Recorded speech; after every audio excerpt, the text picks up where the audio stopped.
the interesting part about analog music or just vinyl, physical media, is that there is no bit rate, Setting sample there. rate. There's no setting. It's real. It's just real. You're It's just there. going. It's electricity. I mean, all analog music is just electricity. I mean, it's just the flow of voltage through wires that have a certain sound to it.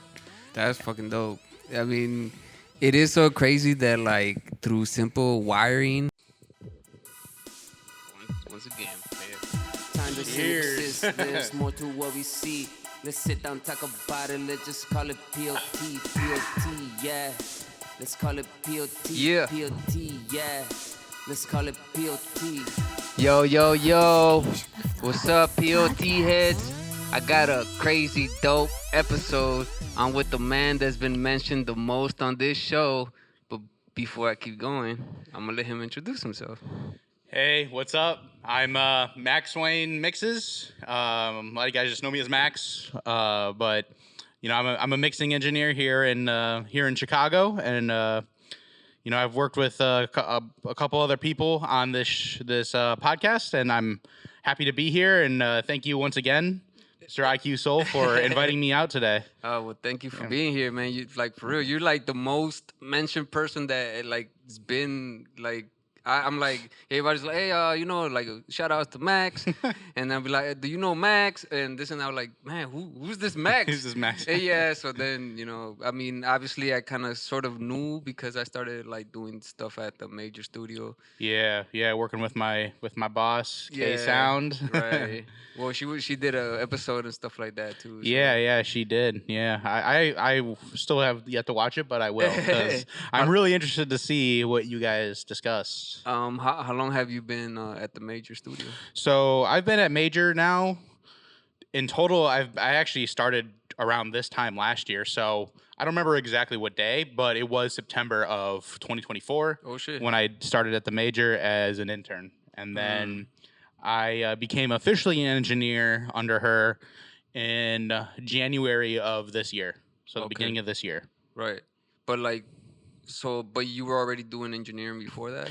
Yeah, so I started out at SAE in the beginning of 2024.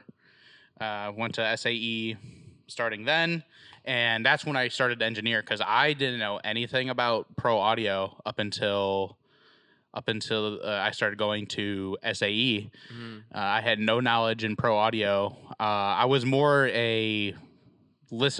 on the listening side, like the hi-fi audio side of things. I really liked listening to music, so I got really into hi-fi equipment and hi-fi listening, but I just never really considered doing pro audio until I started at SAE. Did you have like a vinyl player and all that? Yeah, I have a pretty nice, modest setup at home in my in my basement. I have like a nice little home theater setup that I built before I actually started going to SAE or even doing pro audio.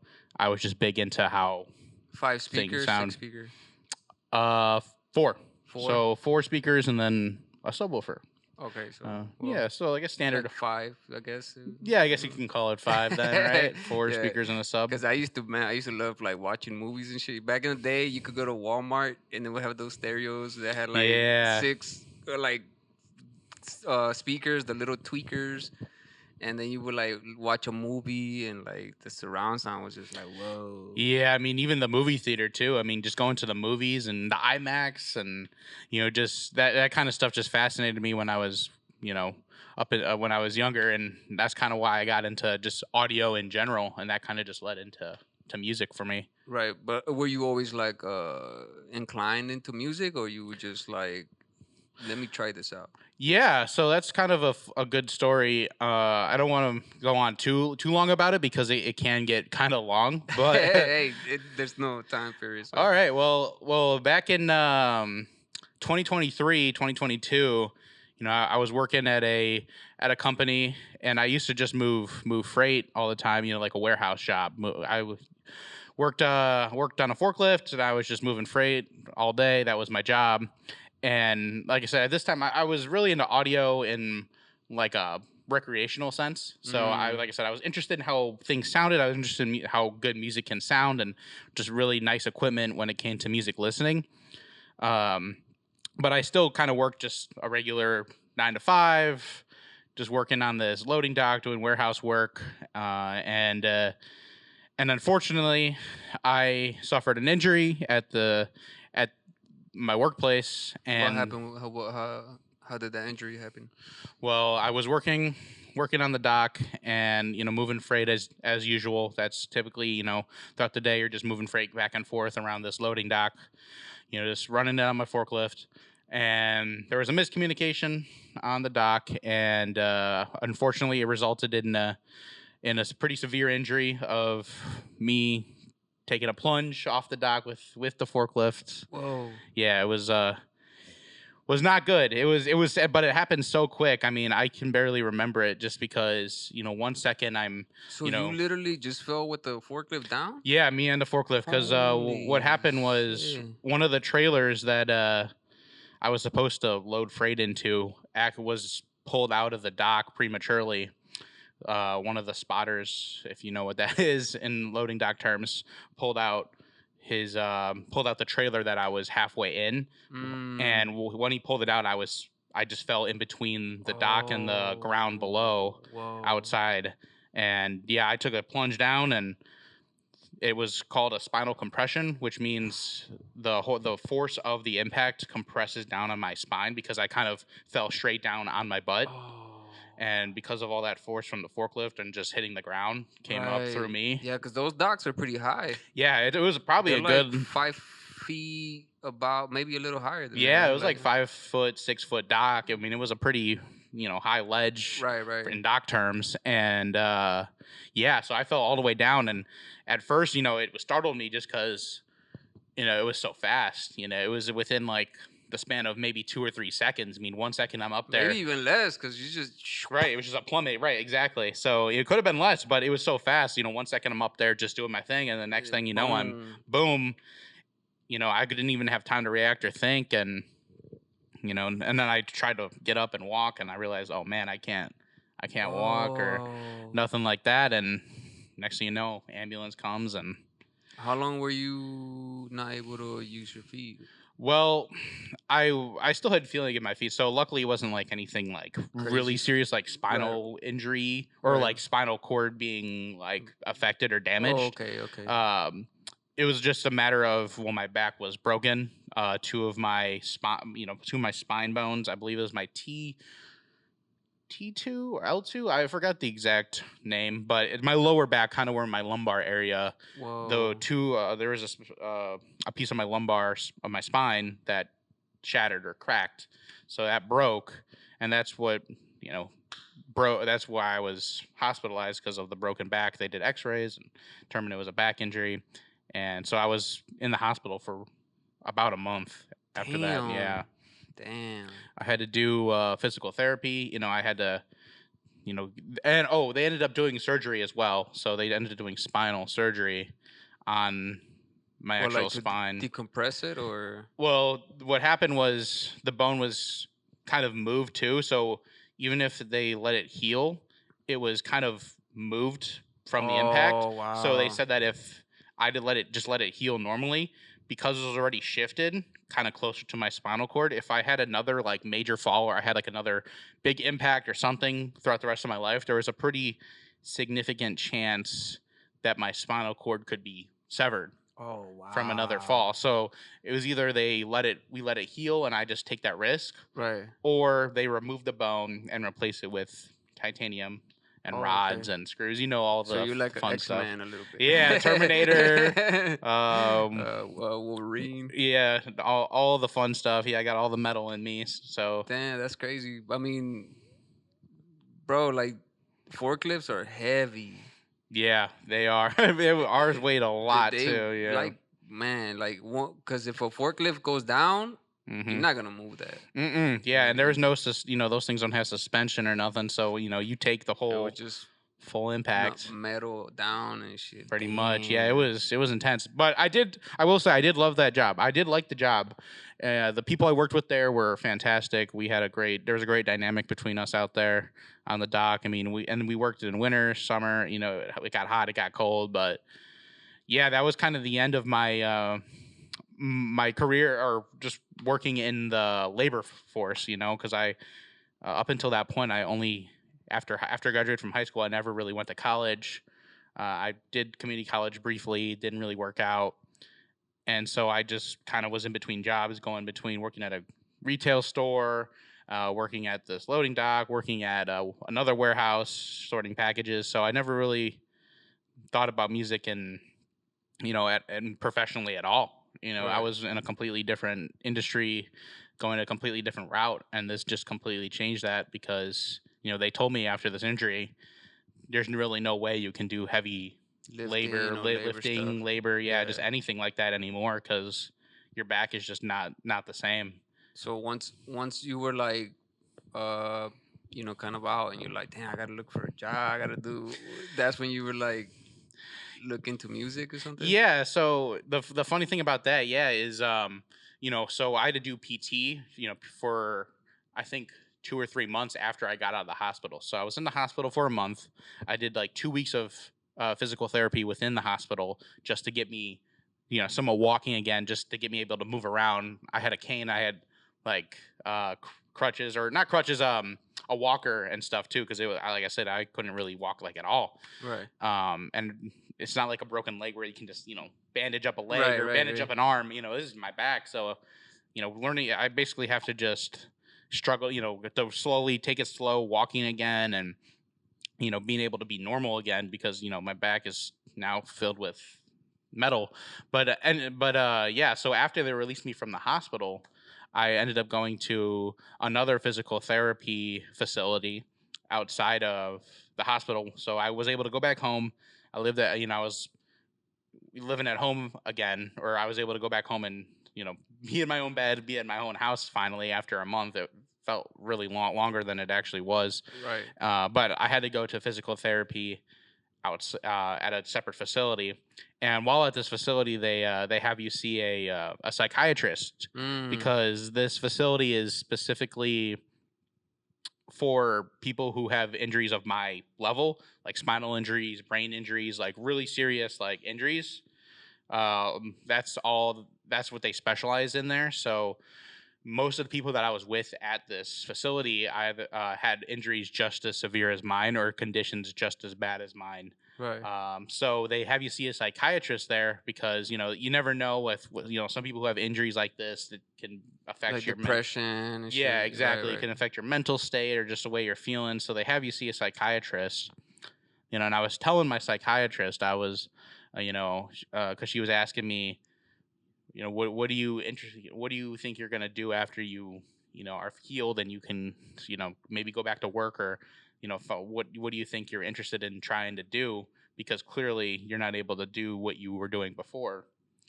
So we were just conversing, just talking, and I just was telling her that I'm really like audio. I'm just like in the music or just the way it sounds. I just like, I had the home theater set up and I just really like the way just audio sounds and I'm just really interested in it. And she's like, have you ever thought about doing that professionally? And I was like, no, I never really thought about that before. I just didn't think, doing music on a professional level. It just never crossed my mind, you know? And she's like, well, maybe there's some schools or something that offer programs that allow you to study that if you are interested in doing, music professionally. And I already had an idea of, what I want to do if I were to go to an audio school. I knew briefly about what a mixing engineer is or a recording engineer or what a mastering engineer is. And me being all technical, because like I said, I'm really into the equipment, I'm really into specs, I'm really into just sonically how music sounds. Right. I was like, if I go to an engineering, an audio school or music school, I want to do specifically engineering, or something more technical like that. Because I've never really been, I wouldn't consider myself very creative in like production or, a lyricist or an artist or nothing like that. But I just feel like I'm just so into just how things sound. Because some people have that type of mind. Because like me as an artist, I mean I like messing with technology myself. I work with electrical stuff and this and that. But Yeah. like when it comes down to like, oh, you gotta tune this, tune that, blah blah. Like fuck this. Yep. You know what I'm saying? And like some people have that mentality where like, oh, it needs to be tweaked here or do this and that, you know. So you obviously have that.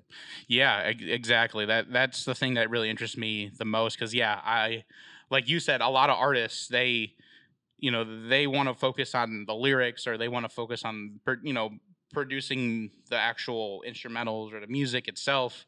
The last thing creatives like yourself or the other people that I work with on a daily basis, the technical stuff is the last thing they want to worry about. They want to just be creative, Right. and for me, the technical stuff is what I find a lot of interest in. I just really like the technical stuff. I like the equipment, the stuff, the specs and all the nerdy stuff in the music industry, I guess you could say. So that's where, I was like, I feel like everybody needs an engineer, right? So right. Well, I mean, that's what I'm saying because like that stuff is time consuming. Like it is. It took me a long time, or just it took a long time even to get where I am right now. After only doing it for 2 years, I mean, I'm only at this point 2 years in, or even like a year and 8 months in, and it just takes up so much time to learn it. Yeah, I mean, just with me, with my own experience, like I'll work on a song, I'll work on the cadence, blah blah blah, whatever, this and that. Next thing you know, I'm recording it. Now I'm like, fuck, I gotta mix this. Yeah. Shit?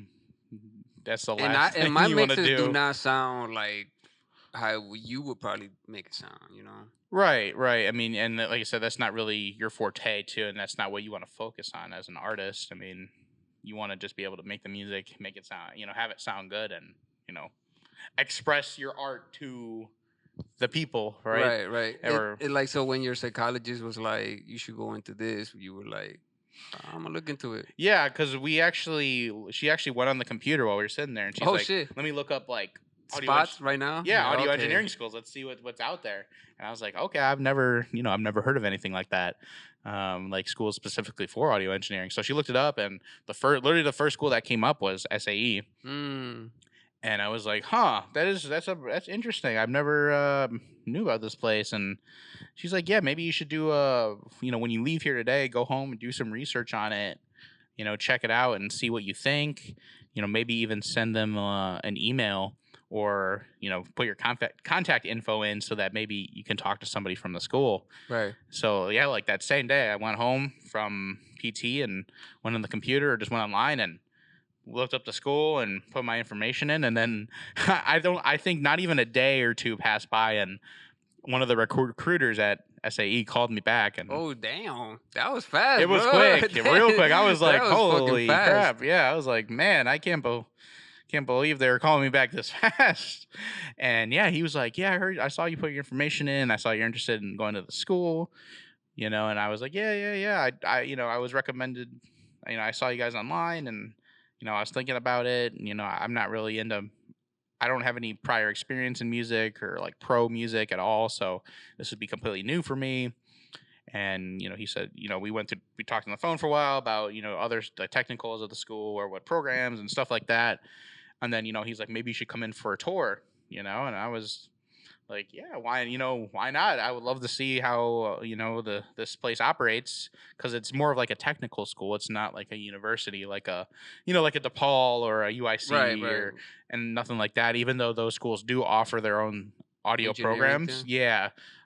From what I've seen or heard, they aren't as technical as like an SAE or Columbia or whatever. But yeah, so I took a tour of the school, and I was like, wow, this is just fell in love with it. They show you the studios there, right? And you're just like, man, this is insane, right? Yeah. It's part of the marketing, as one of the recruiters, just showing off the facility, like, show the best parts, don't show the back door. Of course. Yeah, they show you all the studios, and you're just like, wow, like it's eye candy. You're like, oh my god, this is like the real deal, right? This is the stuff you hear about in the, that the pros use to make music, or this looks like the stuff that the pros would use, and you're interested, immediately just locked in, right? You're just what's actually dope as hell about that story is that, like, if you wouldn't have had her talk to you, you know what I'm saying, have her just push you that same day, like that's crazy. Yeah, no, a lot of people say that, or just a lot of even my friends and family, close friends and family, they from home, they say the same thing. They're like, if either if this injury didn't happen at all, or you weren't, if you weren't having this conversation with a psychiatrist, then you probably would never would have crossed your mind. Right. Or it probably would have crossed your mind, but you probably wouldn't have pulled the trigger on it. Exactly. Yeah, because I was working that job I was doing at the warehouse was actually paid really well for the work I was doing, and I was making pretty decent money because at the time I was only 20 years old. So I'm 20 years old. I'm making a solid buck just working at this warehouse, and I was kind of content just working there and working my way up either through the company or trying to do something else in that industry, in the logistics industry. So yeah, I mean, it might have crossed my mind maybe once or twice, or here I might have been interested in here, here or there, but would it have amounted to anything? I really don't think it would have, to be honest with you. She sort of like gave you that little push, and then you took the leap. Yeah, no, exactly. And part of it too was like, I felt like I almost had no choice too. Was after if I'm gonna get better, and I'm gonna have to go back into the workforce or get back into doing some sort of work. I can't do the work that I've the only work I've known now since I graduated from high school, because I've only known the labor, doing labor, just being physical with my job. I never had like any technical skills or like school smart skills or that I could, or I never went to college, so I was almost like, man, like if I don't take full advantage of this opportunity or take full advantage of doing this, then I don't think I'm gonna I don't think it's gonna go as well for me as as I thought. Right. I don't think I'm gonna recover and be able to have a good career. Other than like working on music, what do you think would have been your other option? That's what that's the hard part. The hard part. That's I what never I'm saying. thought about it. Right there. And just crazy that situation led you straight to that, and in such like quick fashion, like because you're like, oh, you should put it on the laptop, and like 3 days later, you're already getting called to go see the facility. You know what I'm saying? Yeah, and I was like, yeah, maybe I could apply the knowledge that I know, just doing audio as a hobby with some of the technical stuff in the hi-fi world, or knowing a little bit about technical aspects of speakers or receivers and signal flow, the stuff that can apply to the pro audio industry. So I'm like, I know a decent amount just from doing it as a hobby. I'm sure. What was your music coming up? Huh? What was like your music coming up? The music that you would listen to that you... Oh man, I mean, that's a hard question. I don't really... Oh shit, hold on. Yeah, so we're back real quick. So what was your music coming up? Yeah, so a lot of music I listen to, honestly, it really varies. I mean, most genres do interest me in some way.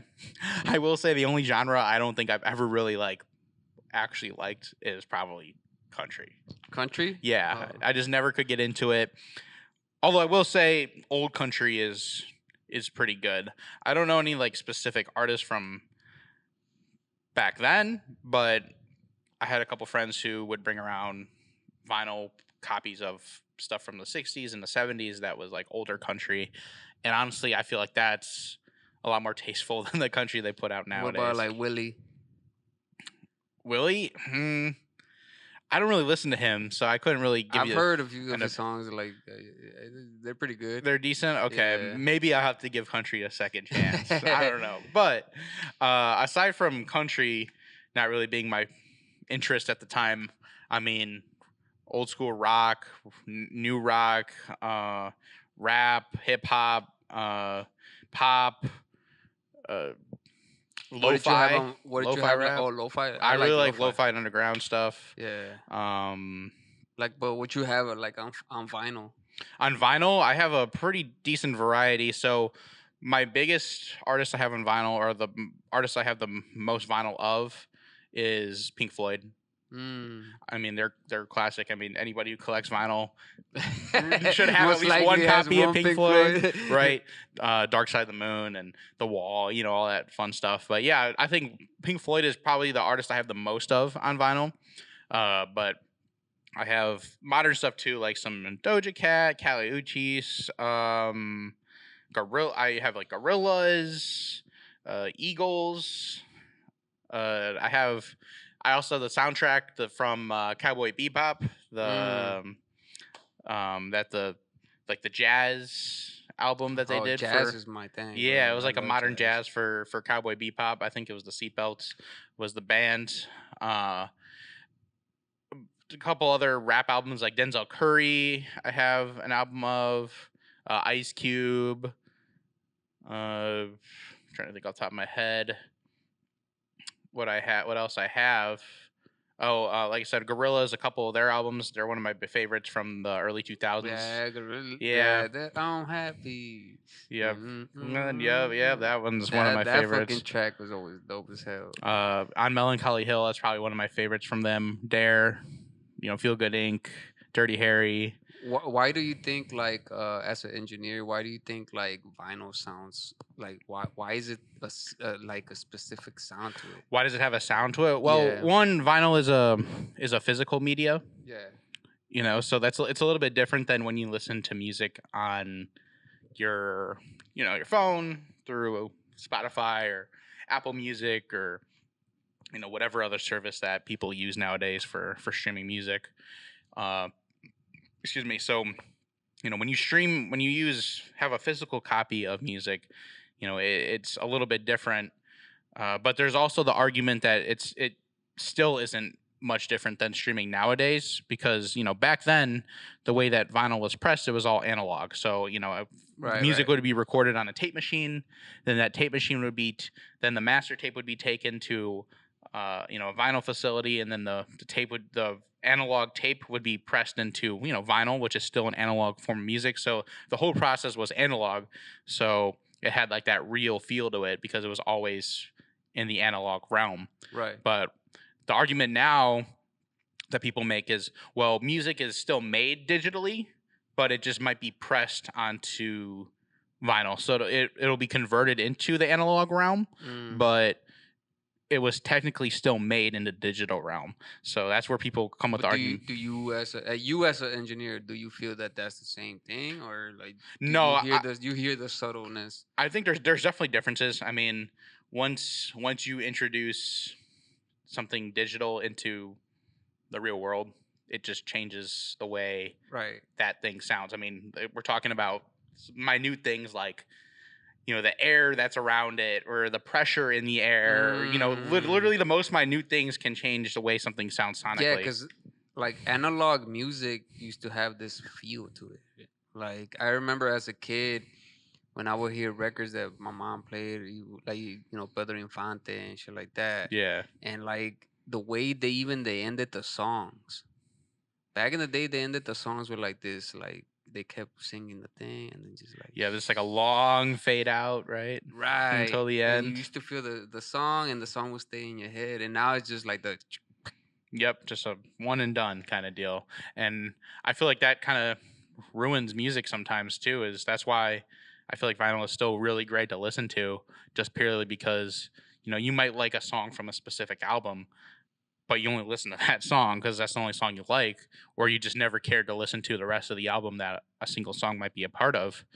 So, maybe you buy a vinyl because it has a song that you really like on it, but it also forces you. I mean, it's up to you if you want to listen to the rest of the album, but I mean, generally speaking, if you're buying vinyl and you're going to listen to it, you're going to listen to the entire album. Because it's, a physical piece of media. You got to let it, the disc spin all the way around. The needle's got to hit all the grooves. And, there's multiple songs on it. So it kind of forces you to listen to the entire album. And I feel like that's a great thing because it, you might discover songs on that same album from a song you might have been listening to for years, Right. and you just never knew that there was other songs that you liked, and it kind of helps complete, I feel like, the vision that the artist might have been going for when they created that piece of music, because it's the entirety of that collection that they put together, and you are kind of forced to listen to it because of it being a physical piece of media that you have to sit and put the needle on and listen to it till the end. Like I like it when I'll hear a lyric that I didn't hear before. I was like, oh shit, that was dope. Yeah. Like, that happened to me a lot listening to Eminem. Oh, Sometimes yeah? he goes ba ba ba ba ba ba ba ba, and you listening to the main punchlines and la la, and next thing you're like, oh shit, wait, I missed that line. That fucking whoa. Right, yeah. There's like lyrics that you might have missed before that you never heard until you listened to it on vinyl, or I mean, you could argue CDs or cassette even, but I just don't listen to cassette or CD like that. Vinyl's just been my... Did you ever get to listen to 8-tracks? 8-tracks? No, not 8-tracks, not 8-tracks. I might have listened to one, and then I don't really remember it, but like people used to be like, "Oh, 8-tracks and vinyls are like, that they have some sort of type of like sound feel to it." Yeah. Yeah. I mean, the way that music is put onto vinyl is a little bit different. The process, you got to have a specialist that actually knows how to master music for vinyl, and then that's sent to a vinyl pressing house, and then they press it, and then usually the loudness of a vinyl is a lot quieter than the loudness of a digital file. Different technical scales on how they measure the loudness for vinyl and for digital. But the thing about digital is when you make music in like a Pro Tools or a Ableton or a Logic, I mean, you set a specific bit rate and a sample rate. Right? That's telling the computer how much information is available for it to recreate sound waves in the digital realm. That's why you assign those values to music when you create sessions or create music. But the interesting part about analog music or just vinyl, physical media, is that there is no bit rate, sample rate. There's no setting. It's real. It's just real. It's just there. It's electricity. I mean, all analog music is just electricity. I mean, it's just the flow of voltage through wires that have a certain sound to it. That's fucking dope. I mean, it is so crazy that like through simple wiring, like we get visuals, we get sound, you get like so many different pictures and shit, and you're like, how is this little piece of fucking copper? It's just a little piece of copper with plastic, and it's just connected to some bullshit. How does it make a sound? How does it make a picture? How does it like? Yeah, how does it do that? Right? It's always it's like fucking magic happening, and like it is. It really is. Yeah, and it's crazy to think that us as a species even were able to figure stuff out. That's crazy, but look how long it took.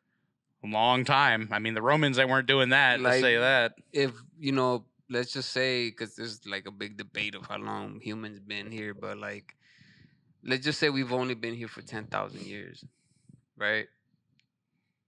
Yeah. We barely got to where we're at now, where technology from the 60s to now just changed so quick. Yeah, I mean, you could argue, in the last 200, 100 years, or I would say, 200 years has been the biggest advancement in technology for mankind throughout its entire history. And it just keeps going and going. Like, I remember when TVs were like huge and the screen was like this big. Yeah. I mean, I grew up in the early 2000s for the most part, but I still remember, we had a CRT TV in my house, and we had like one of those big old TVs that had the big box on the back, and that was always interesting, having one of those around, and it makes you really think about how far we've come, down to these little, our flat screens, and now we got these little flat things. Yeah, and buy them for super cheap too. I mean, you go. Yeah, I remember back in the day they were like $700 for like a small one. Now it's like $100 for like a huge ass one. Right, you can get on. Yeah, exactly. The price for TVs now is so but it's so crazy that like from like hunter gatherers. Yeah, we were able to figure out how to go from that to like now we fucking from the air you could receive information from the air. Yeah, from radio waves and sound waves. And, you're receiving fucking information. Yeah, from like a satellite. Yeah, that shit's all the way in the orbit. Invisible information that we just can't see, but it's there. I mean, it's probably doing something to us, right? Like, I mean, there's a debate that there is. I mean, with all the either the radiation from the small amount of radiation that comes from microwaves, or even you could argue our phones or computers, the Wi-Fi, the Wi-Fi's, the Bluetooths, the satellites, just the electricity flowing through power lines. There's so much stuff around us. People. I'm not one of those people that goes that deep into saying, oh, it definitely contributes to, how we act as a species, or how we act today, or it can influence the way we are. But I mean, there could be something said about it. I mean, maybe not like getting deep as like, oh, it changes your particles and shit. But the having technology nowadays, like our attention span has changed. Yeah, significantly too. I mean, I can remember even before, COVID back in, 2018, 2019, before the lockdown stuff. I mean, it was completely different than I feel like it is now, just with the way we rely on technology and the way we're all glued to our devices 24/7 nowadays. It's just completely different than the way it was even 5 or 6 years ago. And I feel like the lockdown stuff really changed a lot of that for people. Right. And the way we function as a society, I feel like it really shifted when that happened. And especially with the whole 24-hour business thing, I feel like, a lot of businesses stopped being open too all night. A lot of grocery stores are no longer 24 hours. Some gas stations aren't even 24 hours anymore. The way I feel like, there was, I don't know, I wouldn't go as far as saying it was like pre-planned, but like I said, it just kind of the shift changed the whole structure of how we were all like, and how we used to deal with each other too. Yeah. Oh shit. That's the first song from the. We're gonna be previewing this soon. Yeah. But yeah, like it is just fucking crazy. Like the fact that where we at, like me personally, like when one time my phone went down and I couldn't use it at all, like it wouldn't turn on. And at first I was fucking anxious, like, man, I'm missing my fucking post. I don't know if I'm getting, all this going through my mind. After 30 minutes of not having my phone, I felt so good. Yeah, I can definitely agree with you that at first, you're so glued to it that not having it for even a few minutes can feel, you feel like you just need it. You just need to be looking at something. Yeah, you need to be looking at a screen. You just need to be having that dopamine fix that your phone gives you when you look at the screen, but. You realize that, putting it down for, even 30, 40 minutes, you can almost feel like different, when you're it really is like a mental drug. Yeah. Because that is really like literally what it's doing. It's just, it gives your brain a sort of sensation where it makes it give you this little dump of chemical. And it releases this little chemical. You feel good. You get a like or some bullshit, whatever. Like, oh shit. So now you're like more stuck onto it. But when I didn't have it that day, I didn't have it for like maybe 8 hours. I couldn't use it for nothing. It wouldn't. I don't know what the fuck.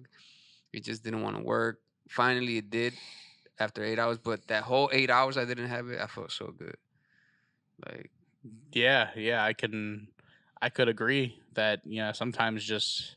Not having it can just make you feel different. And like I said, just not having that instant gratification because your body craves the instant gratification. Right. And, it's more about, just getting past the first 30, 40 minutes, hour, not having that instant gratification. Your body, is just crazy. It's like it's an addiction. I mean, it's like any sort of addiction. That's why it must feel good when you're like tuned in into like mixing some shit, or when you're with an artist, right? Like, yeah, because I mean, even when I'm working with artists or whatever, stuff like that, I hardly look at my phone, or I try to really just be focused on what's happening around me, or the people I'm working with, because the last thing I want to do is to be stuck scrolling in the middle of the session, like hey, stop, oh shit, yeah, responding to texts. I've been in like a fucking situation like that. I went to record with this engineer, and I'm recording and shit, and blah blah blah. And I fucked up on the line. I'm like, hey, stop it, bro. Yo, and he's like, oh yes, bro. I'm like, oh shit. Like, I'm like, damn. Yeah, yes. It's kind of tempting sometimes. I will admit myself. I mean, there's been sessions too where I'm just sitting there, and you're there recording for artists might be recording their entire take in one go, and it might be like a 4-minute song. You're just sitting there looking at the screen, and you go over. You're like, oh, let me just take a look at that text real quick. But that's why I do sometimes enjoy working with artists who don't do it all in one take, or they care, or they care to add more to their music than just they have like a process, a verse, or a process. When the part of making music is a process, it's not just let me go to the studio as an art. This is speaking from an artist, from what I see as an art, what might be an artist perspective. Let me go to the studio, let me get in, let me rap this verse and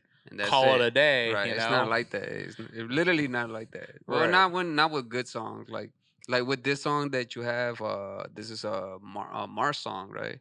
Yeah. This is my guy Mars. I mean, I think you've had him on the show before. But yeah, great artist. Yeah. How long did it take you guys to cook this one up? Well, this one, like I said, I actually. I've known of this one since I met Mars when I started going to SAE, and he recorded it originally at another studio. When I first started working at SAE, or not first working, going to SAE from my education, I met Mars. He was in my same class when we first started there.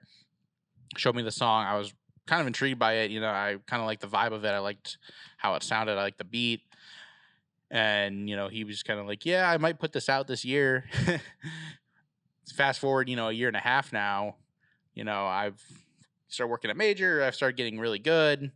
I started to actually get better at, mixing music, and he wanted to come re-record the song with me at the Major studio. So he came in one day. We did like 4 hours of him just recording. Yeah. So he'll do a 4-hour session of just recording. And with him, the process is a little more interactive, or I would say a lot more interactive than some artists that I work with, because he. What's the name of the song? It's called Comeback. Comeback. It's inspired by. So I know he's a very big Tory Lanez fan. Yeah. And Tory Lanez has music that almost sounds like 80s or like retro in a way. He's almost has like that 80s like sound to it. And that's kind of what Mars did with this song, is he got this beat that has more of like that 80s vibe feel to it. The drums sound very 80s. And that's kind of the vibe he was going for. So that's what this song is like I don't know exactly what the song is about. I mean, I'm assuming it's Comeback. I mean, it's usually talking about someone, Right. It can be interpreted as however you want to interpret it, but it just has like that 80s like vibe to it, 80s feel to it. Nice. But yeah, we recorded it for 4 hours, and then we did another session where I just mixed it for about 3 hours. I had the beat, the stems for the beat, and obviously the vocals, so I did all that. And that took about 3 hours. So we're gonna check out this track. He mixed and mastered it with the great Mars. So please enjoy, y'all. Mr. Don.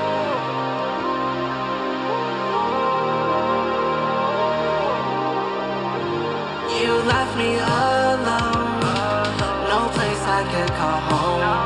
You walk out through that door, my calls getting ignored. Come back, baby, come back, baby, come back to me. Come back to me, baby. Thoughts of you on a daily. You love me, but you hate me. I love you, but you're crazy. I worry about your safety. Baby, come back. Baby, come back to me, to me. Oh, you walked out my life. I don't wanna fight. Let's just compromise. We've been through enough. Don't give up on us. You're the woman I trust. Baby, don't give up on me. Yeah, your love is what I need. Yeah, is it hard to see? Yeah, you're making my heart bleed. The feeling you gave me is really what I feel for. Come and see me, why don't you? Come and see me, come and see me, why don't you? Come and see me, come and see me, why don't you? Come and see me, why don't you? You left me alone, no place I could call home. You walk out through that door, my calls getting ignored. Come back, baby, come back, baby, come back to me. Come back to me, baby. Thoughts of you on a daily. You love me, but you hate me. I love you, but you're crazy. I worry about your safety. Baby, come back. Baby, come back to me, oh. That was dope. That was dope. I like the lyrics on that. Well, thank you, but that is not me. That is Mr. Mares. So you can thank him for But those that fabulous mixing lyrics. was dope. Like, he already had the whole song ready, right? Yeah, because like I said, this was an older one that he did. So this one was a bit of an easier process, just because he already did this one, a couple years ago. So he already had the lyrics down. He already kind of knew how the cadence is and how he's coming in. So it was more just a matter of just re-recording it. A better version, a version where he's improved on his voice over the past couple years, which he really has improved his voice over the last couple years significantly. So yeah, that's why he really wanted to do it again, and I think the end result is twice as good. That's what I like about like, when artists take their time doing like songs. You know what I'm saying? Yeah, Because like you said, you can't just be like, oh, I'm gonna go in there, record my shit, and like boom. Yeah, it goes a long way when an artist prepares. There's a difference between an artist who just comes, like I said, who comes in, they just do a verse or they rap a verse, and then they call it a day, and they just leave it to me to mix it. But there's always a difference between a mix where the artist, cares about their voice, cares about how they sound, cares about the cadences and the structure, compared to an artist who just comes in for 30 minutes and lays down 2 songs. Well, that used to be my like my idea. Like I'll be like, man, all I need is to just pay for an hour, go in there, whatever. But then like I had like a lot of bad experiences with like engineers, where I would go pay for the hour, and there'll be somebody else in the room. They'll be talking to them or something, or I'm trying to get like another verse in or so, and the hour just goes. Before you know it, that hour's done. Yeah, I hardly can say. I would say 90% of the people or not people, but the artists I've worked with that I've done hour-long mixes for hour-long sessions. 90% of the time I'm not happy with how it sounds, but that's because I'm on a time constraint, and I can only do so much in an hour. And like I said, if they only rap for an hour, sing for an hour, or not even an hour, then there usually is a detriment in quality when they're not taking their time too, if they're just trying to rush through things. Yeah, because when you do like at least a 2 hour session, you could at least feel out the song. If there's something that you don't like as an artist, you could tell the engineer like, "Yo, maybe this part I could redo or something." But if it's like an hour, you're rushing through shit. You're trying to like get it done too fast, and it's like, it doesn't tend to work out. Yeah, I would say it's very genre dependent too. I mean, there's some rap songs where, I could record in 30 minutes and I could do an hour mix or even 30 minutes and honestly can sound pretty decent.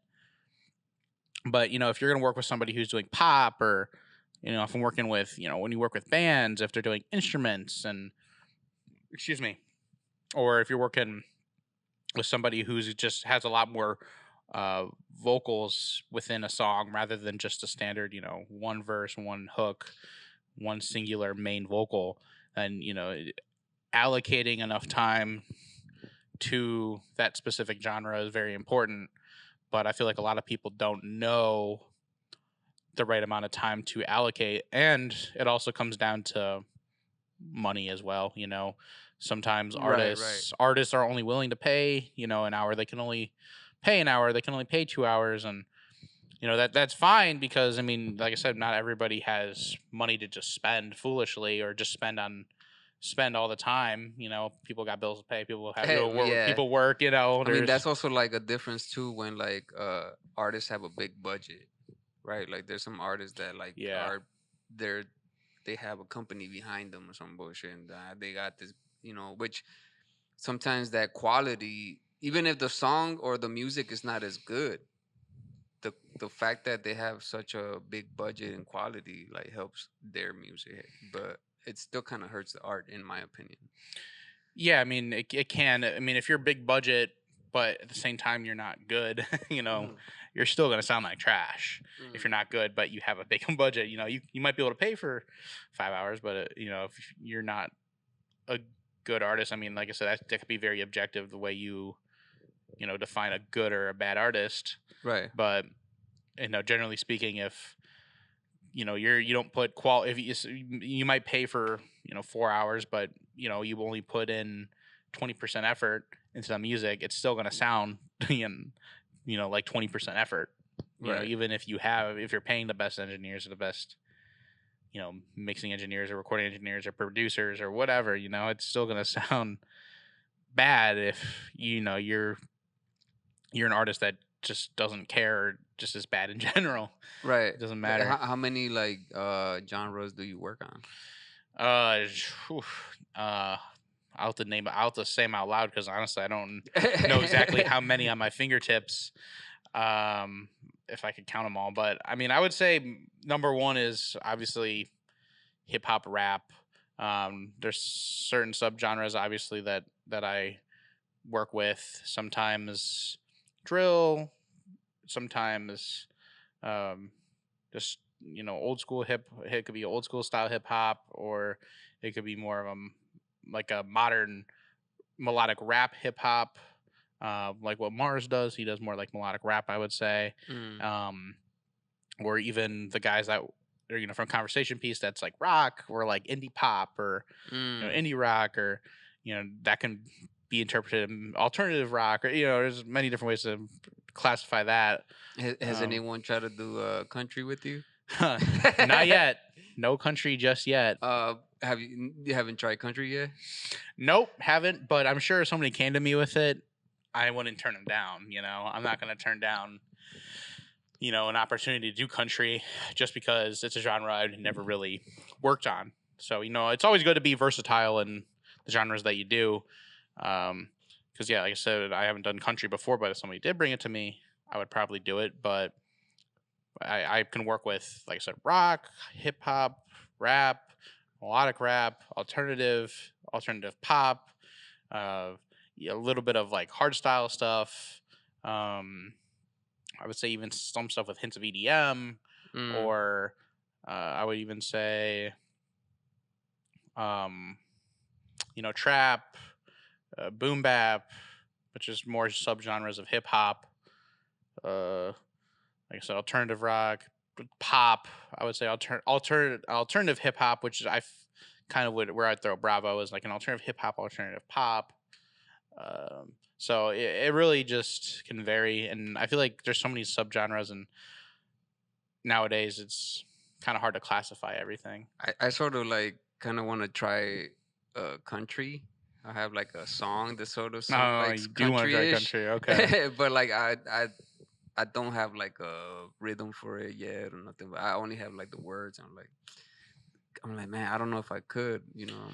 Yeah, I mean, you get an acoustic guitar or you get some drums in there. You know, I feel like you could get some talented people who can do the drums or guitar, and you have the lyrics already. You said so. You kind of just use reference tracks for inspiration of country songs that you might be kind of trying to sound like, and you kind of just go off of that for creating a country song. I mean, but like you said, it can have your own spin on it. I mean, it's so subjective nowadays. I feel like what genre the one that is. I'm trying to do is like a little bit like a Spanglish kind of thing. But actually, the song that I did with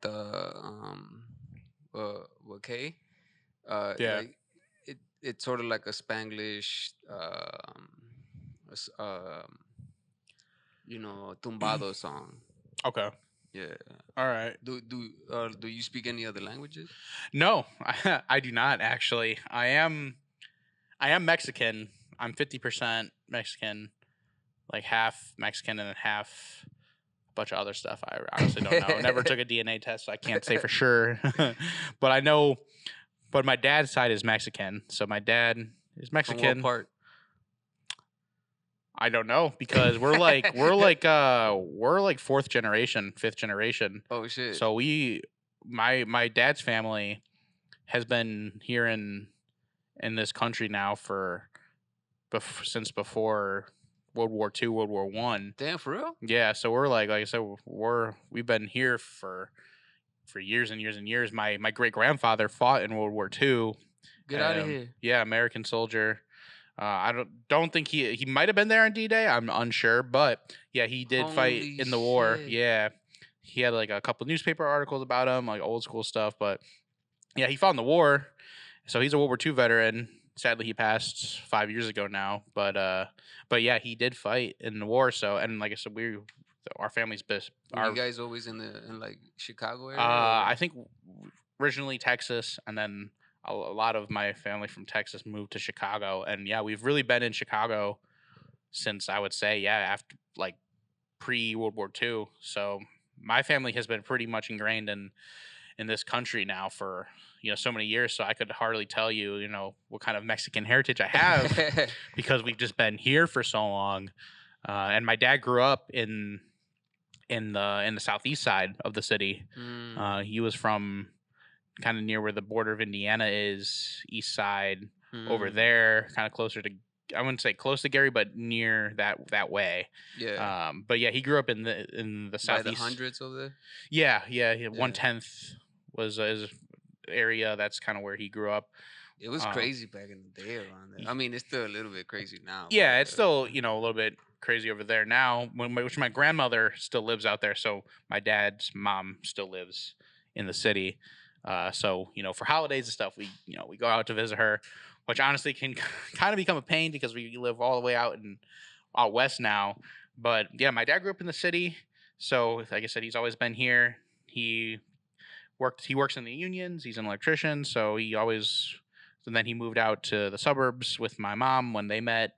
And my mom grew up in Indiana, and then she worked in the city, and then that's how they met. And yeah, so like I said, my family's been here for like over 80, 90 years now, so I can't really trace my heritage back to anywhere outside of here at this point because we've been here for so long. Yeah. But yeah, my dad was Mexican and my mom is white because our family's probably from somewhere in, Europe or what, yeah. German, Polish, that kind of stuff. But so because my mom was, not Spanish speaker, and I don't really know. I'm kind of unsure if my dad spoke a lot of Spanish when he was younger and when he was living in the city. Because I know my grandmother, she still speaks Spanish. She doesn't speak it often, but she can and still will speak Spanish.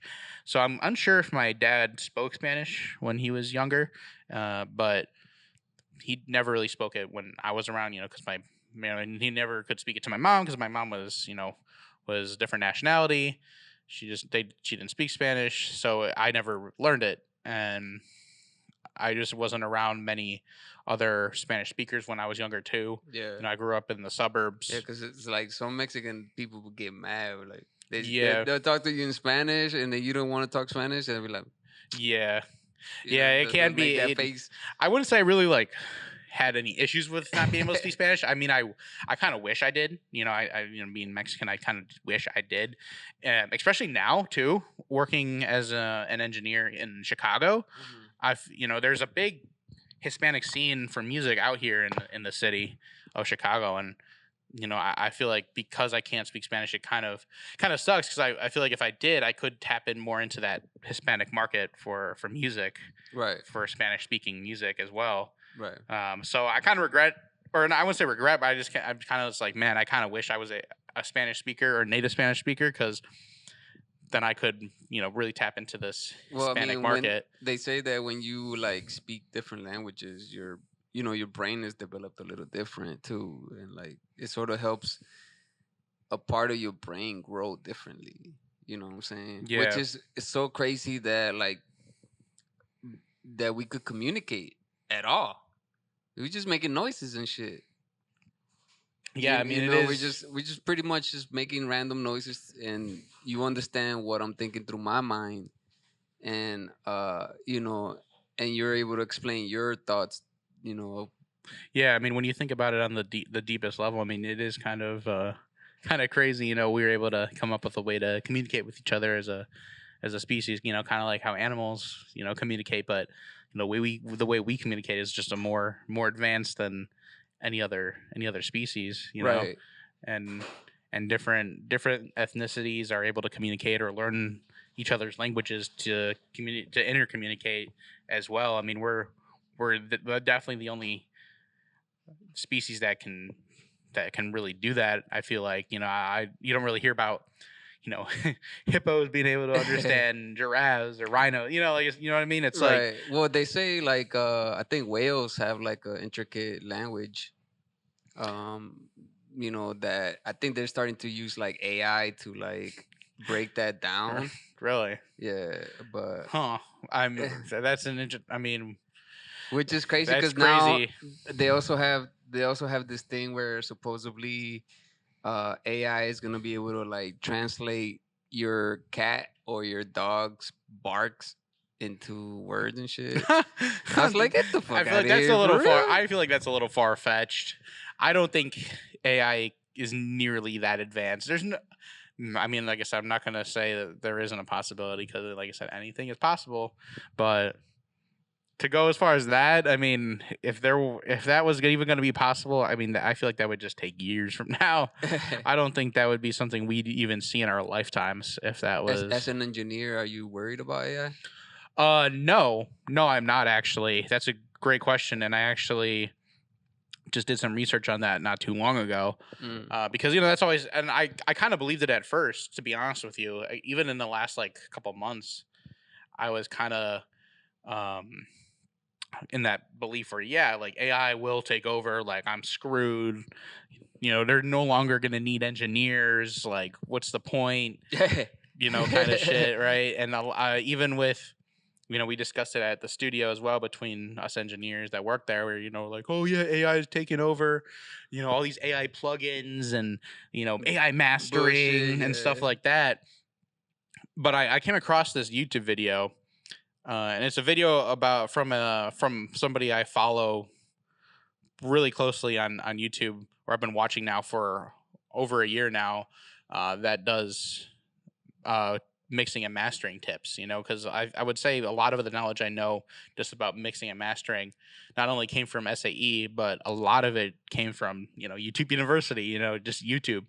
But there's this one mastering engineer channel I follow on YouTube, and there was a video explaining why AI won't take over or won't replace mastering or mixing. And it basically explained down to the fundamental level that AI isn't intelligent. They say it's called artificial intelligence, but AI is not intelligent. Basically explaining, well, AI, at where it's at right now, not to say that it can't happen in the future, right? It's still going to get better. And there is like AI mastering right now. Like you can do AI mastering with like Ozone. They got the E-Master. Excuse me. Yeah, BandLab has like its own mastering and stuff too. I used to use Ozone. I stopped using Ozone a while ago now for like the AI mastering, but I did use it for a while because it was decent at what it did. But yeah, that you could, they were saying, there's all these AI mastering programs out there, but the argument was well, there's not really. They only know like a single algorithm, or AI mastering only knows a single algorithm. It's not intelligent, essentially, right? Because the way AI works, especially in the music world, is say you have a song that you want turned into like a pop song or a rock song or hip hop, and you have like your stem files and you have raw vocals, or even for mastering, you want mastered loud to pop standards or rock standards or hip hop standards. And what AI knows is, okay, so here's the song, right?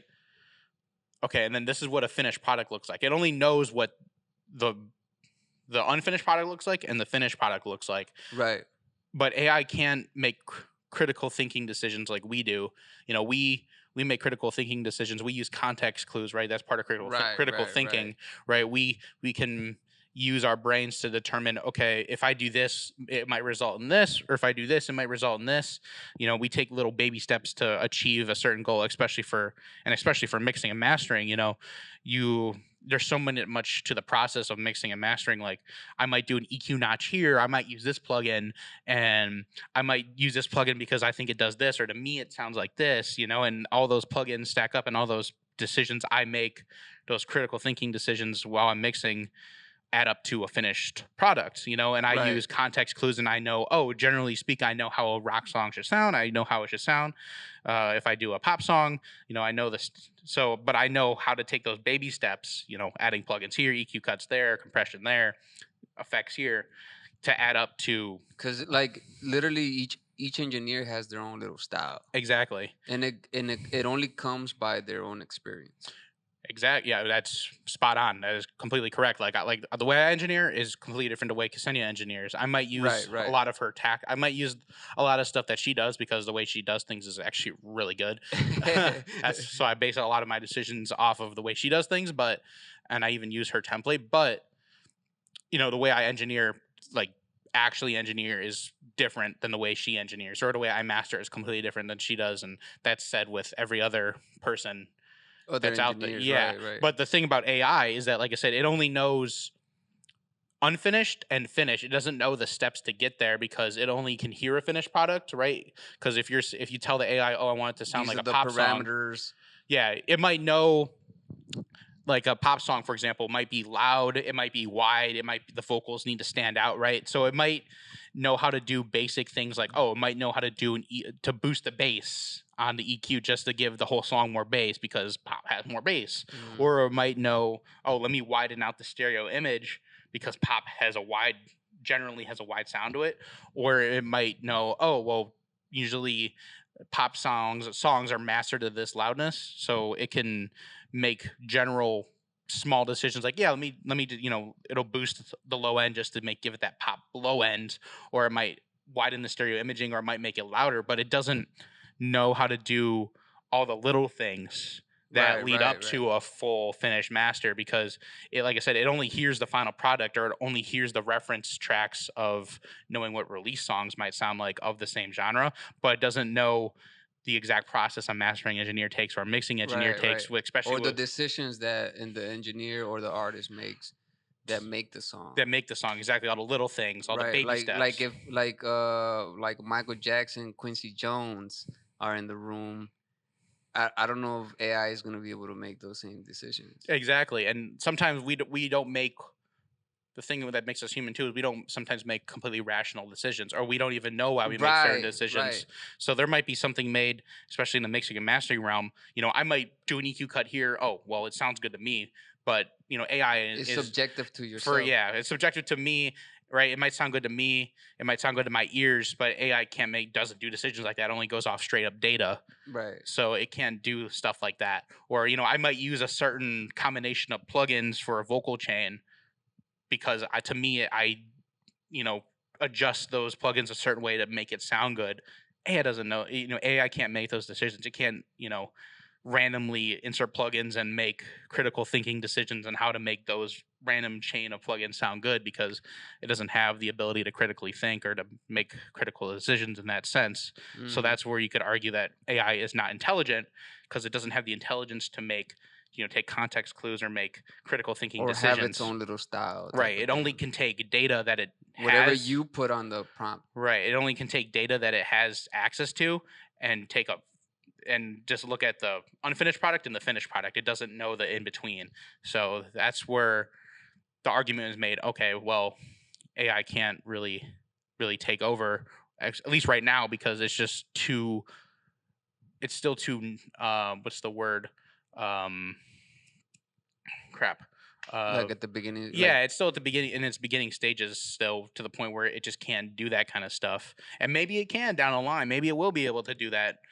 But right now, even though we might say it can do a lot of things, it still can't do things like that. Right. And within that same video that I was watching where they were explaining it, they actually did an experiment between, I think, 100, it was like 20 or 30 listeners.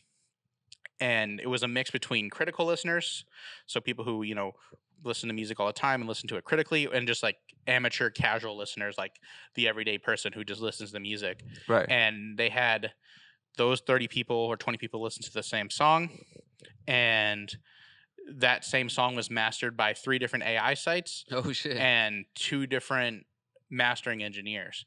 And I would say, I think 80 or 90% of people chose one of the 2 mastering engineers over the 3 over the 3 AI masters. And it's probably because, like, I mean, I know I've said this before, but like, good music, you literally putting your soul into it.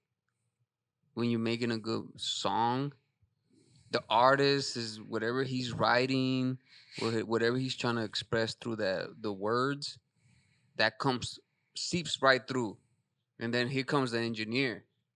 Now the engineer just brings it down and grounds it to the floor. And like their experience, their life of whatever, how their style, it's also seeped in through the song. Yeah, there's all that can definitely be said of their creativity, even though, some people argue that there is no engineer doesn't have creativity. I wouldn't say to the extent of the artist, but they're, like I said, there is definitely creativity from an engineer, because like I said, there's a lot of great engineers out there, but somehow like you do see the different styles of people, and like, you've been mentioned on this podcast so much that I'm like, okay, you obviously have, something that people like, and it's your style, right? Like, yeah, and and then with all the people I've worked with, it's kind of funny because they've mentioned maybe my name here, on the podcast or to you, and a lot of them have different genres that they work on aside from maybe the band. They, like, Noah has his own style of music, Ryan has his own style, Grace has her own style, even Justin has his own style, and Mike has makes his own music too. So yeah, I try to be versatile as who I'm working with, because I try to know what an artist wants or what they're looking for when they come in. Because I mean, there's certain decisions that I might do for Noah, or I might do for Bravo, or I might do for Mars, that I wouldn't make for the other person. You know what I mean? Like, I might do something for Bravo, or I might know how Bravo likes to sound, but I might not do the exact same And thing. I feel like AI would just take the same things it would use for all the artists just to mix that same song, like, or a different, even if it's a different song, you'll probably do the same decisions upon what you're like trying to tell it, like, oh, make it sound this way, make it sound. Yeah, that's correct too. Because I mean, you could even say like AI might recognize a Bravo song and a Noah song, and it might recognize their songs as the same genre because it only knows specific algorithms, or it only knows specific keywords that, or certain aspects of that music that might put those. You can put a song from Bravo, put a song from Noah in the same category when they're completely different people who make completely different music, but there's certain elements that might be similar that AI might only recognize as one thing or as the same, and it might not be able to make. That's what puts that different feel into the songs. Like, in my opinion, that's why it's so important to find like the right engineer. Yeah. Like some artists could engineer their own stuff, but like I would say at least 90 to 95% of the artists don't really want to deal with that engineering aspect. Yeah, and I know some good artists who are decent at engineering too, or can understand the fundamentals and the basics, or understand even some advanced mixing techniques. But generally speaking, it's always better to just have a separate set of ears on it. Anyways, because there might be decisions that an artist makes just because they like things that sound a certain way, but at the same time, it could be a detriment to the actual art. To the art, yeah. Because as an artist, you're so close to the project. Yeah, you're really close, and sometimes, I'm just speaking on my own behalf. Like sometimes you're so into the project that you're not able to pull back. And like when you go to a good engineer, like I've been going to Major Studio and I give it to her and I'm like, here, do whatever you think feels good. And then like she'll make my song sound better than what I had it, and I'm like, that's what I needed.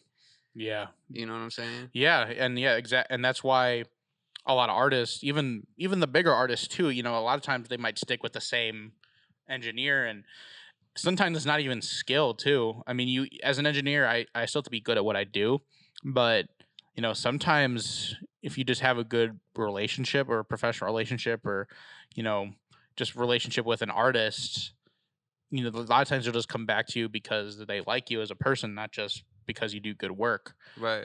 Because there's definitely engineers who are better than me. There's no guarantee, that's a fact. I mean, there's always going to be somebody better than you, unless, you are at the top, or you're like a Michael Jackson, you're the best, but, somebody's always going to be better than you. But, part of the reason why people come to you, again and again is because you build a relationship with them as a person, as a a personal relationship with that person, right? Which you can't do with an AI. No, exactly. You can't be like, "What's up, AI? What you been on?" Shit. Man, yeah, AI could not do that for me. Yeah, some bullshit. I don't think. I mean, I'm sure some people try to have relationships with AI, but I've heard someone committed suicide because the AI like convinced him of doing it or some bullshit. Like he was in love with the AI or some shit. And yeah, I've actually heard stories kind of like that too. I mean, I don't know if it was to more of like a love story, but love thing or a relationship thing.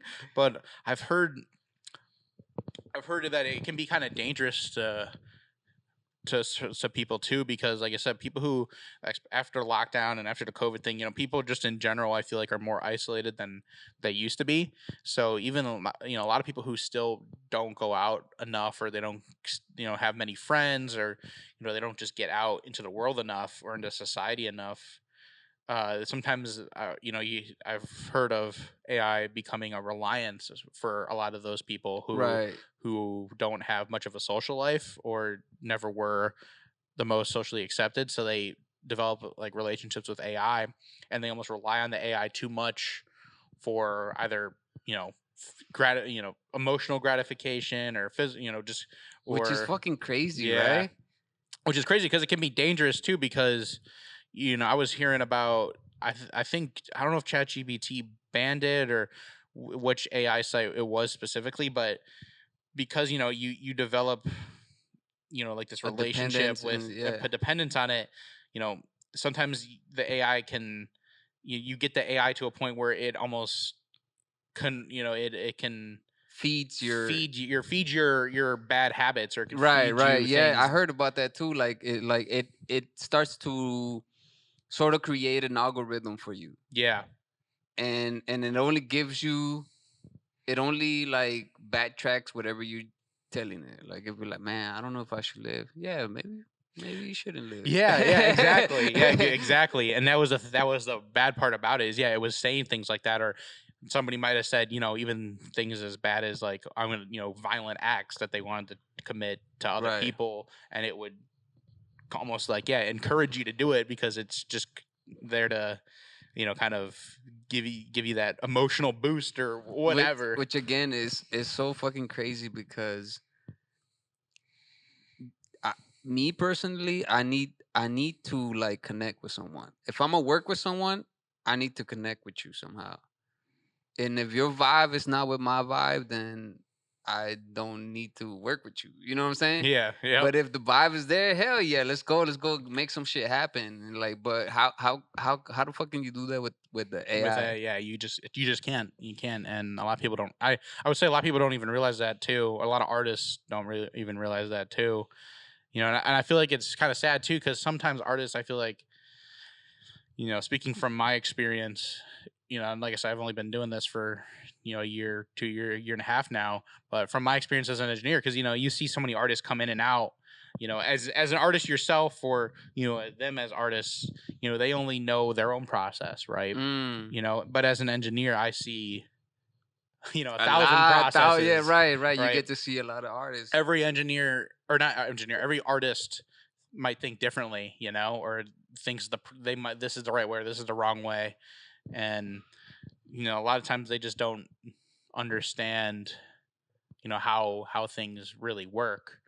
And, and like I said, it's not necessarily an artist's fault. It's just, like I said, as an engineer, you just see the mistakes a lot of artists can make, especially for their careers too, where they might make decisions here, they might make decisions there. And it might seem rational to them, but sometimes it's just not. As an engineer, you kind of know that. That's actually important to hear as an artist. Yeah. Because, like I said, if you meet the right engineer, they might have the right advice for you. You know what I'm saying? If you're willing to like listen to someone, and you have someone that you trust as an engineer, that's gonna help you in the long run. Right. Exactly. So listening as an artist, hearing other people out is always a big deal. Listening, being able to listen. And I feel like sometimes with artists, they don't want to listen. They just want to. They're always in their own head, that they think they're right. And I'm not saying this is every artist, right? Like I said, there's always artists. I know what you're saying, though. I know, because I've done that myself as an artist. Like, I know exactly what the fuck I'm doing. But then, like, somebody will come, like, hey, maybe if you do this, I'm like, hey, you know what? That does sound good. How difficult is it, like, to record a whole band? To record a whole band, right? It's actually pretty. I would say it was pretty difficult, but the facilities we have at Major make it a little bit hard to record bands. But recording a band, I mean, that's a feat in itself. And luckily I was able to work with Conversation Piece to experiment with working with a band for the first time, because it's a lot different than working with just a singer, just a rapper. There's a lot more that goes into recording full instrumentals, drums, guitars, bass. There's just a lot that can, but there's just a lot more that goes into recording full bands, especially when it comes to the equipment you need, the facilities needed, the space needed. When you have just an artist or a rapper who's rapping, over or singing over just a pre-recorded beat, or a digital produced beat, it's fairly easy, because you can just get any microphone connected to any DAW nowadays. And as long as you have decent treatment of a room, or you're in a quiet space, and the artist, is taking the right steps to make sure that, their voice sounds good on the microphone, you can make, good music just from a single person. But for recording instruments, especially live instruments, there's a lot more that goes into it. You need a lot more microphones, a lot more cables, a lot more gear to make a really good sounding live recording. Right. And with this song that we're about to show, was this song like the process, was it difficult or like? Yeah, so this song actually, this one that we're about to listen to was the second song I ever recorded with Conversation Piece. And this is like the second or third time I ever recorded music, like live instruments. And we recorded this at SAE. Oh shit! So this was recorded at SAE. I was still just kind of met Noah and Ryan, and we were still kind of didn't really know each other very well.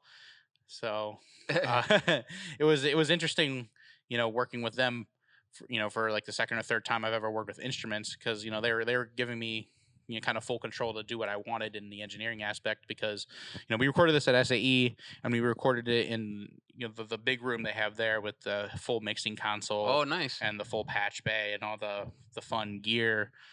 So I'm recorded. It was a big feat because it wasn't the standard recording. For at least for me, because like I said, I've never done this before. You're going from recording a single rapper through a mic into a DAW through an interface, right, to running 20 mics into a mixing console, and then all those mics need to be patched in manually on the mixing console, and then you got to figure out how to get all those tracks from the mixing console recorded correctly into Pro Tools, right, all at the same time. And then you also got to make sure the microphones are properly isolated in the room. Shout outs to Conversation Piece. We're gonna preview one of their songs that he mixed and mastered to. Yep. Recorded it, then we mixed it, and then mastered it. So all completely done by me, but aside from the actual music itself. And what was the song called? It's called Killing Me. Killing Me. Which is a song they have performed a couple times. I mean, I got to witness some of their music live here on the podcast, and bro, that was fucking incredible. Like they shout out to them, and there's a few of the members here, so shout outs to them for Shout out to those guys. So we're about to preview this song from Conversation Piece, and please enjoy.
On the tip of my tongue, I'm always asking the same question.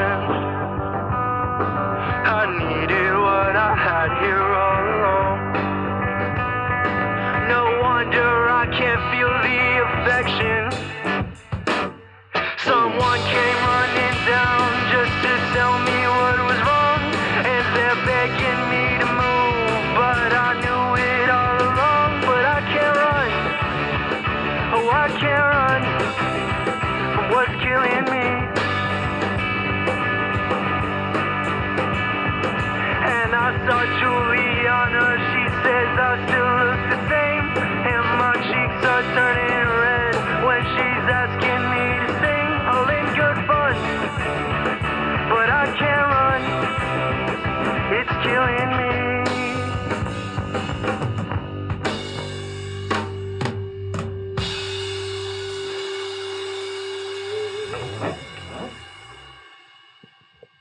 Yo, that was nice. That was nice. Shout outs to Conversation Piece. That was fucking nice. Yeah. I like that. Yeah, that was the second song I recorded instruments for, like, ever. I had no prior experience like actually recording Oh shit. instruments. That sounds fucking clean, yeah, bro. and that sounds clean. That sounds and mixing instruments and mastering. I didn't have experience up until that point of recording, mixing, or mastering instruments. That was like my first time doing it all. How long did you guys take like recording that one? That one took not well. I mean, they had practice sessions, I'm sure, beforehand, but actually recording it took a good, I would say, 3 or 4 hours to record it. That's between setup and sound check and make sure everything is running correctly through the mixing console, and with mixing consoles, analog mixing consoles especially. Oh, this was analog? It was all analog recording into Pro Tools through, like I said, through manual patching in outboard gear, through an SSL mixing console, like a 48-channel board. That's why it has like that old feel to it. Yeah, it has, the console itself has a sound to it. Right. That's why I've always liked working with that console, because you can argue, like I said, analog consoles have a sound to them. Yeah. But yeah, the thing with analog consoles is they, sometimes they have issues, right? The thing that's nice about computers is that they're computers. They work as intended, at least for the most part. Unless there's a hardware issue or software. Usually, software, is more reliable. But when it comes to the hardware, especially working with a big console and you're running 20 microphones from drums and guitars, there's always sometimes. How the hell do you get so many microphones? The school provides it. So thank God we have the school to provide us with the microphones that we need for recording that many instruments. But that must have been a dope ass experience. It was, and that was kind of the beginning of working with more instruments like that, because up until that point I only really worked with singers or rappers.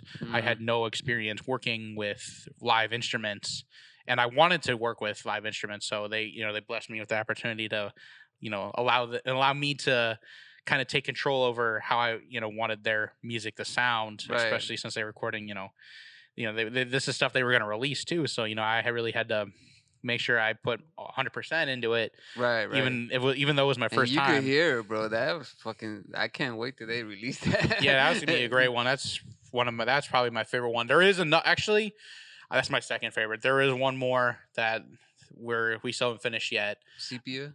Not Sepia. Oh. It's called "Where'd That Boy Go?" Oh. The actual studio recording of that song, because they performed it, I believe, a couple times, but the actual studio recording is a whole nother thing in itself, and that song is still in the works. Oh.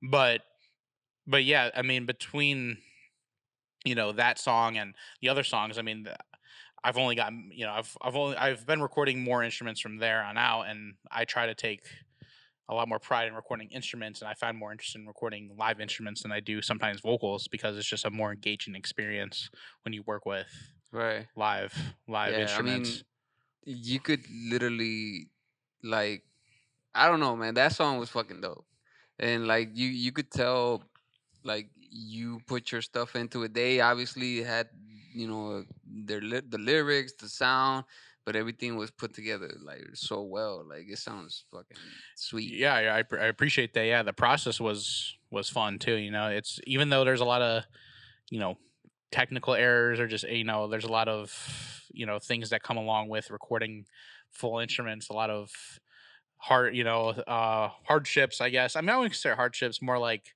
just roadblocks here and there, because sometimes the mics don't want to work, sometimes the board is acting up, sometimes the gear's acting up, sometimes you're just you're trying to make something sound right, and you just can't, because it's recorded. Something's happening, right? Something happened in the like recording right now with me. Yeah, exactly. Like these couple little issues been happening. And the thing about recording live songs like that too is it's all about the setup, because once you record that, you're going, like, so even for them too, like, if somebody messes up within a take, like if the bass guitarist or even like the regular guitars, if they miss, like if they go out of time for even like a couple bars, or if the drummer loses time even for a little bit, you got to go back sometimes and re-record the entire thing again, because you're recording the whole song live once. Oh, okay. We're not you can punch in. It might not sound the same though, right? No. So generally speaking, when we record bands,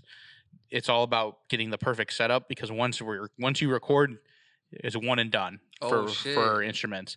Damn. Yeah. So it's more pressure for a band. It is because that's why practice goes a long way for bands too, is because you got to have a good drummer who can keep time the entire time, especially if you're not using a click track. You want to make sure that the drummer can keep you guys keep the band in time, and make sure everybody's hitting the right chords, right notes, the transitions in the choruses and in the verses, or in the bridges. You got to make sure they're as seamless as they can be, because like I said, if somebody messes up or there's an obvious mess up within the recording, then usually that means time to go back and just re-record a whole new recording, because it has to sound all the same. Yeah.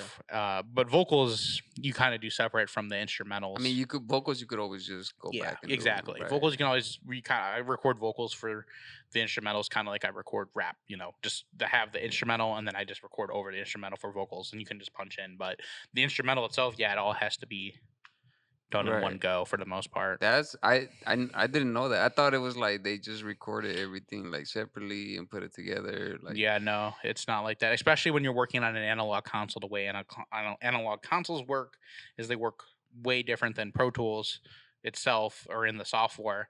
So if you need to do things, make changes, then sometimes it takes a lot longer, because you're having to adjust things on an actual board than you are just making small adjustments on a computer.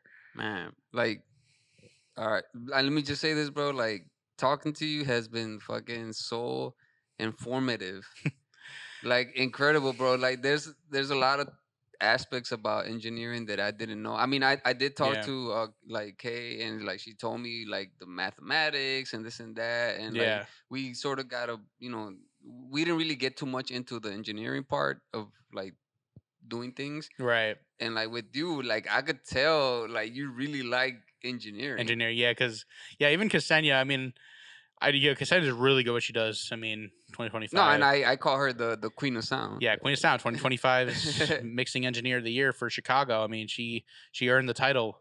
But yeah, I'm just more into the technical stuff, and my passion is the actual technical stuff of music. So right, I feel like that. Yeah, that's where I try to be more informative in what I try to do.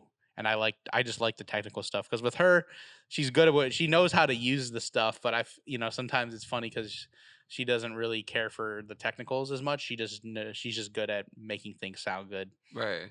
But I really am passionate about the technical aspects of sound. So that's why I love just talking. But like I'm telling you, man, like you just made me like see engineering as like something different, like like a deeper aspect of it. And like I really thank you for being here, bro, like taking your time and like just giving me your whole story, like about your injury. Like that's crazy that you, and another thing we didn't really touch upon, like it's so crazy how life is, that like sometimes it has to hit you fucking hard as fuck. Yeah. I say that all the time. Yeah, sometimes the only way you learn is the hard way. It's the hard way, right? Yep. And like you were hit hard, and you were like, "What am I gonna do now?" Yep. Yeah, because if I didn't do nothing, then either I wouldn't be here where I am right now today, or I wouldn't be. And you wouldn't have met incredible people, right? Like, yeah, because I feel like it has changed me. Not just the injury, but just working in this industry in general. I feel like I'm a completely different person than who I was before the injury, or just before I started working with all these people. I never was a people person. I never really liked interacting with people to this extent, but that's what this industry is all about. And I don't regret it one bit, working with all these all these fantastic people, and I hope that it only I can only build more relationships from here with Right. I with mean, we artists. And eventually gonna have to do a song together, man. oh yeah, no, most definitely we're gonna have to do something soon. But we're coming to an end, man. And like I just want to say, like I said, thank you so much for being here, bro. Like I really appreciate your story. I appreciate like just even you showing me the new Mars song and the conversation piece. I love conversation piece. I've done a few things with them already. That's actually in the works. But like before every podcast, I do like a little freestyle. I don't know if you freestyle. Nope, not one bit. I guess that unfortunately, no artist magic here. Just a guy who knows about all the nerdy shit. So I'm gonna do this little freestyle, and this we're just gonna end the podcast like this. Sounds good. I Sounds good to really me. don't know because I wasn't able to listen to the beat that I actually loaded up. Hopefully it's a good beat, but we'll see. All right.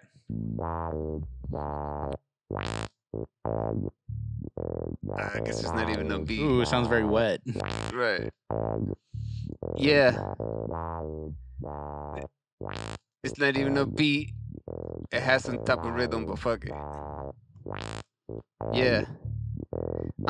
Check it out, my boy fucking told me how it used to be in the oldies.